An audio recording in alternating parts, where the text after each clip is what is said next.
अस्मद्गुरुभ्यो नमः। अस्मत्परमगुरुभ्यो नमः। अस्मत्सर्वगुरुभ्यो नमः। श्रीमते रामानुजाय नमः। कृष्णाय वासुदेवाय देवकी नंदनाय च नंदगोपकुमाराय गोविंदाय नमो नमः। लक्ष्मीनाथ समारंभां नाथयामुनमध्यमाम् अस्मदाचार्यपर्यन्तां वन्दे गुरुपरम्पराम्।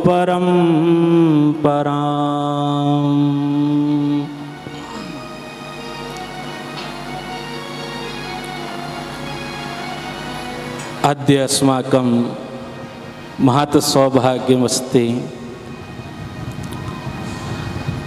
अत्र स्थितान् गुरुवर्यान् ब्राह्मणान् प्रणम्य च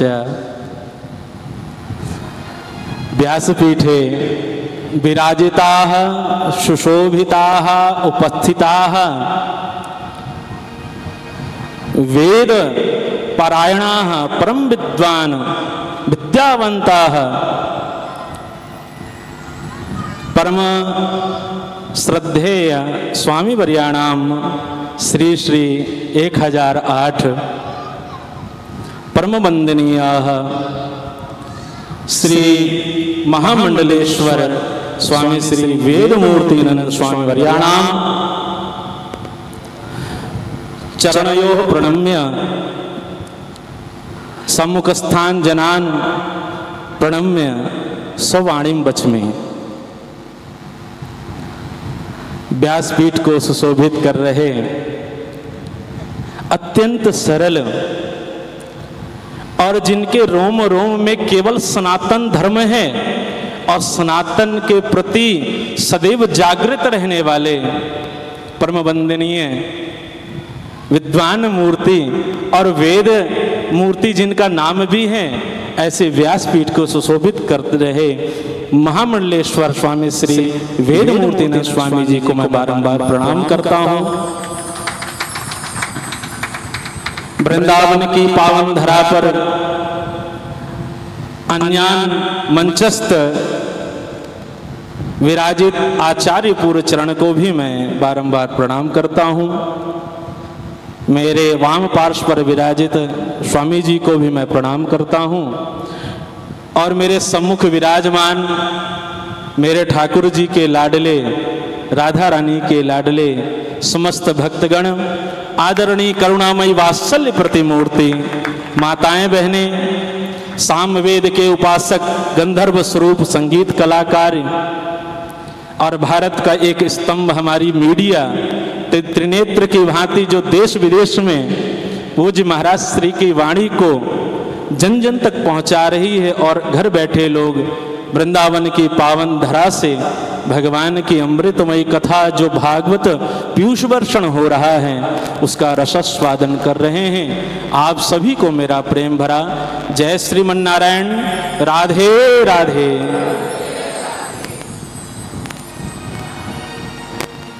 मुझे इतनी प्रसन्नता हो रही है यहाँ आकर के, क्योंकि व्यासपीठ की जो मर्यादा है वो यहाँ दिखाई दे रही है और पूज्य महाराज श्री ने जो बात कही वो सत्य है। हमारे हृदय में बहुत पीड़ा होती है, ब्रजवासी गण बैठकर विचार करते हैं। अखिल भारतीय ब्राह्मण महासभा के द्वारा, ब्रजभूमि परिषद के द्वारा और ब्रह्म कीर्ति रक्षक दल के द्वारा इस प्रकार 40 संस्थाओं के द्वारा जब मुझे धर्म रत्न की उपाधि दी गई तो मैंने उस समय संकल्प लिया था सनातन धर्म के लिए सदैव अपने जीवन को लगाते हुए और व्यासपीठ पर जो योग्य है वही बैठेगा।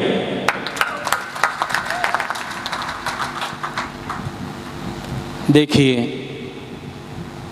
ब्राह्मण पूजनीय है क्योंकि उसने बाल्यकाल से अपने सुखों का त्याग किया है, अपने बचपन का त्याग किया है। वेदों को सीखने के लिए धरा पर जब वह बालक सोता है, शिखा में ग्रंथि लगाता है, जनेऊ धारण करता है, मस्तक पर त्रिपुंड ऊर्ध्वपुंड धारण करता है। तिलकम राम रूपेण तिलकम, ये साक्षात भगवान के चरण हैं। पूज्य स्वामी जी महाराज आप दर्शन कर रहे हैं। परम वंदनीय हमारे शांति सेवा धाम के संस्थापक पंडित देवकीनंदन ठाकुर जी महाराज, जब दिल्ली में सनातन बोर्ड के लिए मांग उठाई गई, वहां मैं पूज्य महाराज श्री से प्रथम बार मिला था। और आपकी सरलता, आपने जब हृदय से लगाया, मुझे बड़ी प्रसन्नता हुई। माँ बगलामुखी की कृपा मुझे उसी समय दिखाई दे गई कि महाराज श्री के मुखारविंद के द्वारा और इनका जो जन्म हुआ है इस धरा पर, वो अलौकिक है और जो सनातन को बढ़ाने वाला है, अधर्म को नष्ट करने वाला है। प्रयागराज में मैं मिला, वहां पर भी सनातन बोर्ड की मांग उठ रही थी देवकीनंदन जी के मंच पे। तो हमने कहा बार बार ब्रजवासियों से मुलाकात महाराज जी की हो रही है, हो सकता है कि ब्रज में आगे जाकर के फिर हमारा सत्संग तो आज ब्रज धाम में बैठ करके भगवान के नामकरण की कथा चल रही है और गर्गाचार्य जी आ गए, क्योंकि नामकरण होना है और बिना गर्गाचार्य जी के तो वो संभव हो ही नहीं सकता है। कर्षती श्री कृष्णा, जो सबको संकर्षण भगवान के जो भाई हैं, संकर्षण कौन है? श्री बलराम जी महाराज। और कृष्ण कौन है? जो सबके कष्टों को हरने वाले हैं। राधा ताम कर्षती श्री कृष्णा। और जब राधा रानी की कृपा होती है तो कृष्ण को बुलाने की आवश्यकता नहीं, आप राधा बोलेंगे। और राधा का उल्टा करिए धारा।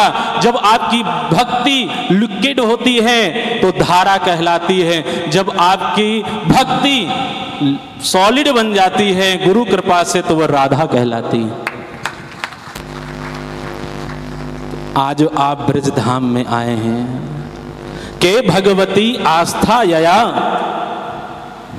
कथा का अर्थ होता है जिन कथाओं को श्रवण करके भगवान के चरण में हमारी आस्था जुड़ जाए, वही कथा है। और श्रीमद् भागवत महापुराण के प्रथम स्कंद के 7वें अध्याय के 12वें नंबर श्लोक से ही प्रारंभ होती है भगवान की कथा। परीक्षितोत राजर्षे जन्म कर्म विलापनम संस्थाम च पांडुपुत्राणाम बक्षे कृष्ण कथोदयम। जब परीक्षित का जन्म नहीं होता तो हमें कथा कैसे प्राप्त होती? परीक्षित को श्राप न लगता तो कैसे सुखदेव मुनि आकर के भगवान की अमृतमय कथा को श्रवण करवाते। और धन्य है पालीवाल परिवार, श्रीमान संजय जोशी जी का परिवार, महेश जी, अन्यत्र जितने यहाँ भक्त बैठे हैं वह धन्य हैं कि ब्रजधाम में आकर के जो शास्त्र के मर्मज्ञ हैं, देह भी ब्राह्मण हैं और सदैव सनातन के प्रति समर्पण होकर के दिव्य जिनका उच्चारण है, वेद मंत्र भगवान शिव के प्रति, भगवान कृष्ण के प्रति और सनातन के प्रति जिन्होंने अपने जीवन को समर्पित किया है। तपसा ऋषियोपसन यतो धर्मा सनातनः, यतो धर्मा सनातनः। तो आप सभी लोग धन्य हैं कि पूज्य गुरुदेव के रूप में स्वयं आपको वेद मूर्ति नंद स्वामी जी महाराज मिल गए हैं, जो वेद स्वरूप हैं। और कथा किनकी कह रहे हैं? वेदोपनिषदों सारास जाता भागवती कथा। जो वेद उपनिषदों का सार है वही श्रीमद् भागवत महापुराण की कथा है, जिसको आप लोग श्रवण कर रहे हैं। कांटों पर चलकर ही फूल खिलते हैं और विश्वास पर चलकर भगवान मिलते हैं। सुख में तो सब मिलते हैं, लेकिन दुख में केवल बांके बिहारी लाल मिलते हैं।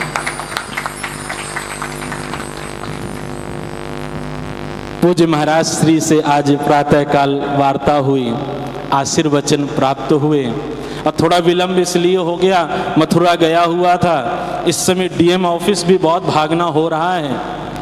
कॉरिडोर का हल्ला तो आप लोगों ने सुन ही रखा है। पूज्य महाराज श्री ने भी बड़ा सुंदर एक वक्तव्य दिया, मैं सहमत हूं। और पूरे ब्रजवासी एक बात को कह रहे हैं, जन्म कहां हुआ बोलो, तो कॉरिडोर कहां बनना चाहिए? जहां जन्म हुआ वहां ध्यान नहीं है।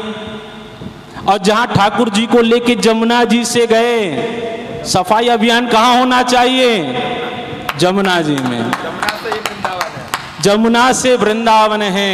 ब्रज लताएं विलुप्त हो रही हैं, जमुना जी दूषित हो रही हैं। आप कथा में श्रवण करेंगे किस प्रकार कालिये ने आकर के, इन गंदे नालों ने कालिये के रूप में आकर के जमुना जी को दूषित कर दिया है।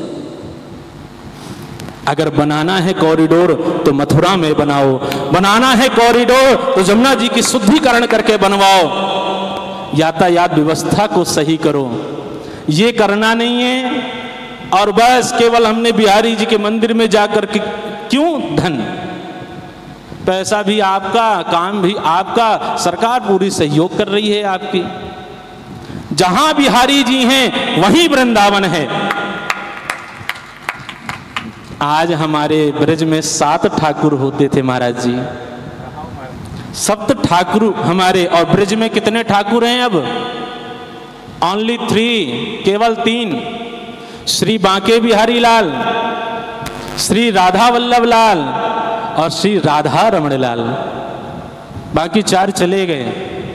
तो सरकार से कहना चाहूंगा, अगर वृंदावन में 3 ठाकुर जो बचे हैं उनके दर्शन करने भक्त आ रहे हैं, अगर ब्रजवासी ठाकुर जी को लेकर के आज अन्यत्र बैठेंगे तो वहां पर भी वृंदावन बन जाएगा।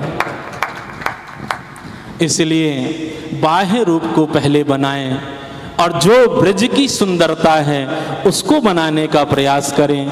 कॉरिडोर के नाम पर और जो धन का जो चल रहा है सिस्टम, उसको थोड़ा सा शुद्ध करते हुए कार्य को करें तो और वृंदावन की शोभा बढ़ जाएगी। प्यारे, इन्वेस्टरों की यहाँ जरूरत नहीं है, यहाँ भक्तों की जरूरत है।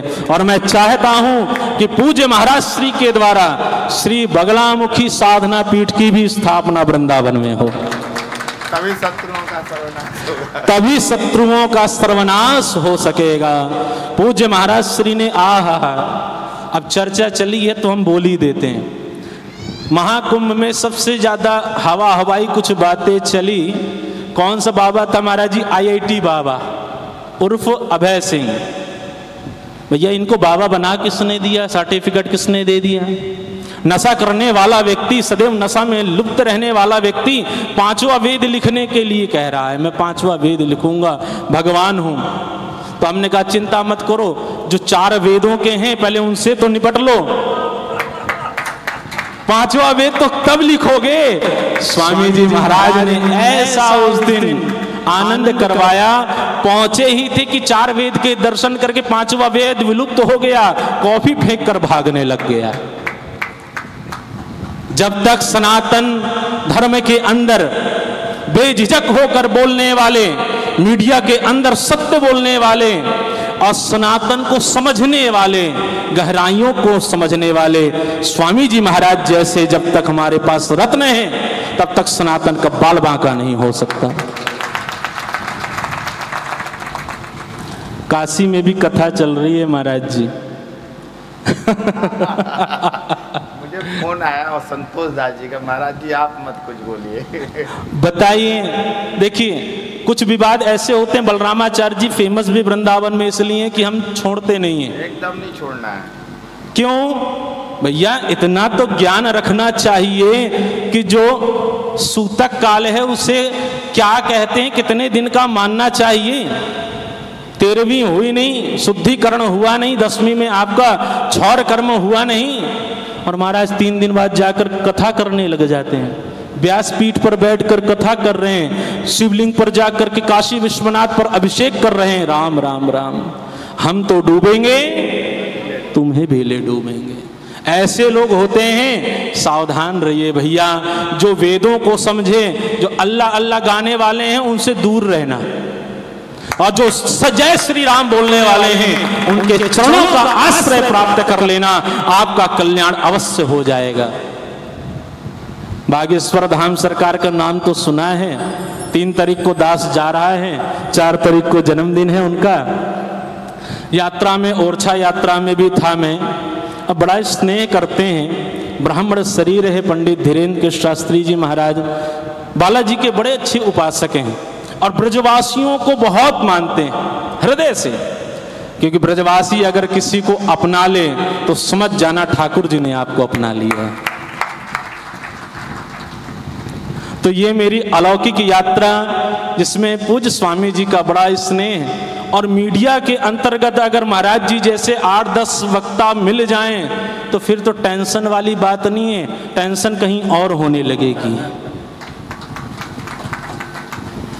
आप अपनी वाणी के द्वारा जो भक्तों के कष्ट को दूर कर रहे हैं। और एक बात याद रखना प्यारे, नाराजगी शब्दों से होनी चाहिए, दिल से नहीं। और प्रेम दिल से होना चाहिए, शब्दों से नहीं। इन गहराइयों को पहले आपको समझना पड़ेगा। कितना भी समेट लो हाथों से, फिसलता जरूर है। ये वक्त है प्यारे, बदलता जरूर है। इंसान की अच्छाई पर सब खामोश रहते हैं, अगर उसकी बुराई की बात हो तो गूंगे भी बोल उठते हैं। अपने आप को सनातन के प्रति आप सशक्त कर दीजिए। गोकर्ण जी महाराज ने अपने भाई धुंधुकारी के लिए जो महाप्रेत बन गया, उसकी मुक्ति के लिए कथा सुनाई। इति सूर्यवचा सर्वै धर्म रूपम तु विश्रुतम। भगवान सूर्य नारायण ने कहा जाओ जाकर के आप भागवत की कथा करो, और मैं स्वयं धर्म रूप सूर्य कह रहा हूं कि उसकी मुक्ति अवश्य होगी। क्यों? क्योंकि भागवत महापुराण की जो कथा है वो स्वयं साक्षात भगवान श्री कृष्ण का अक्षरावतार है। भगवान नारायण का अक्षरावतार कोई है तो श्रीमद् भागवत महापुराण की कथा है। वाताम उपर्णासन देह शोषण तपोभिरुग्रैः चिरकाल संचितैः योगैः संयान्ति नताम गतिम वै सप्ताह गाथा श्रवणेन यान्तियाम। जो भी इस कथा का श्रवण कर लेता है, चिंतन कर लेता है, उनकी 7 पीढ़ी तर जाती है प्यारे, और ब्रजधाम में आने का सौभाग्य मिले। और इतने सरस प्रवक्ता एक एक श्लोक पर जिनकी इतनी अच्छी पकड़ है और इतनी गहराइयों में जाकर के आपको कथा सुना रहे हैं। पापियों वाली कथा कम और ठाकुर की कथा ज्यादा।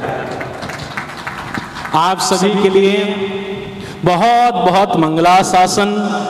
और एक बात पुनः कहूंगा, विद्यावतां भागवते प्रसिद्धेव विषय गंभीर अनुमीयते उपलभ्यन्ते चास्योपरि नाना भाषासु निबद्धा बहुविधा व्याख्या एतेन श्रीमद्भागवतस्य।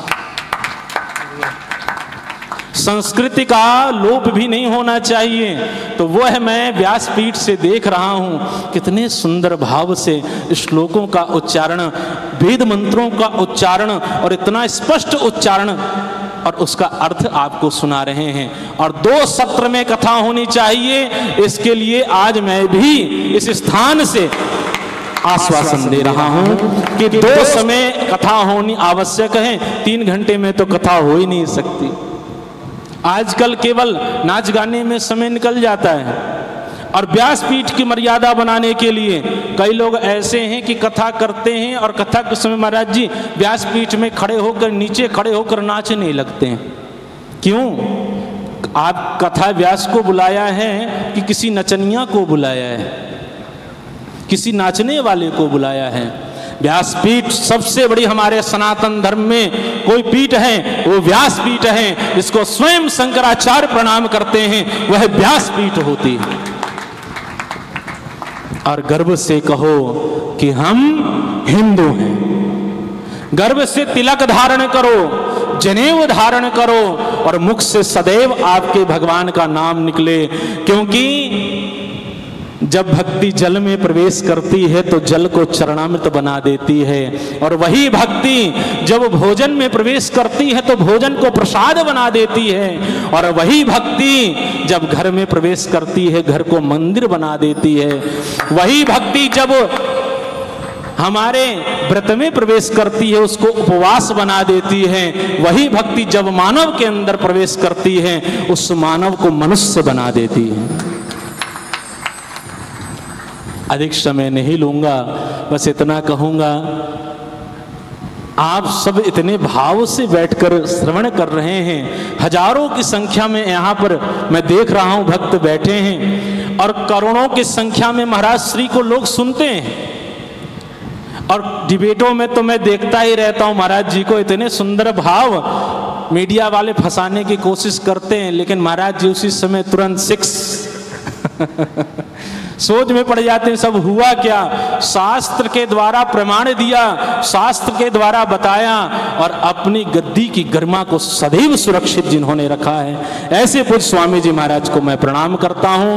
आप धन्य हैं कि वृंदावन में आकर के स्वयं भगवान की कथा स्वयं वेद मूर्ति नंद स्वामी जी कर रहे हैं और आप लोग श्रवण कर रहे हैं। पुनः आप सभी के लिए बहुत बहुत मंगलाशासन। बांके बिहारी जी आपकी सभी इच्छाओं को पूर्ण करें। स्वामी जी का आशीर्वाद आप पर सदैव बना रहे। मैं पुनः व्यासपीठ को बारंबार प्रणाम करता हूं। जय श्रीमन्नारायण। राधे राधे। एक बार जोरदार करतब ध्वनि से पूज्य महाराज श्री के लिए। महाराज श्री का दर्शन समझ लो साक्षात ठाकुर जी का